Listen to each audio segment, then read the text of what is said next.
to people, to other people. I mean, militarism, materialism, and racism have been called the three evils of this nation.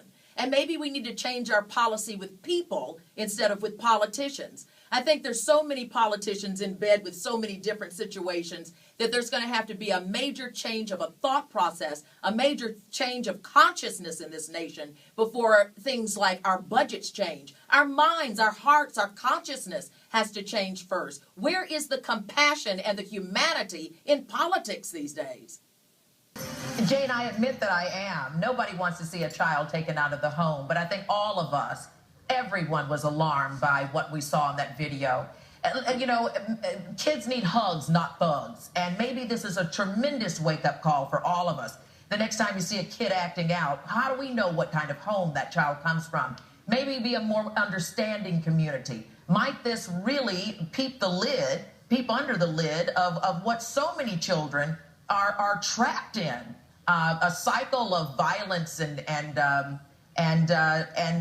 bullying and abuse. And I think that at some point a community and a society has to say that we must protect our weakest, our purest, our most innocent, our babies. If our babies are in trouble, then none of us are safe. But I want to go to my dear friend and television personality, Rolonda Watts. We covered the Trayvon Martin case together and continue to cover that. You've been listening to all sides. What do you make of this?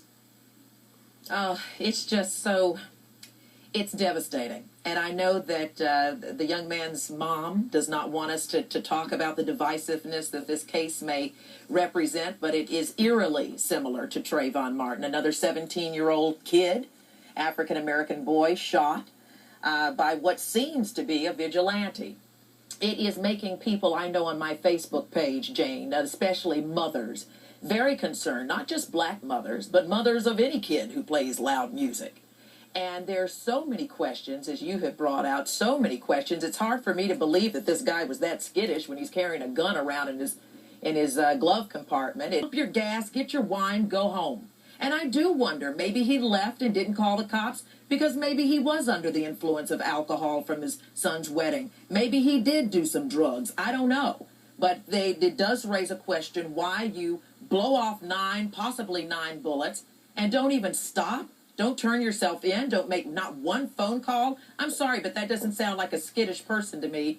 It sounds like what the police are calling it, an alleged murder.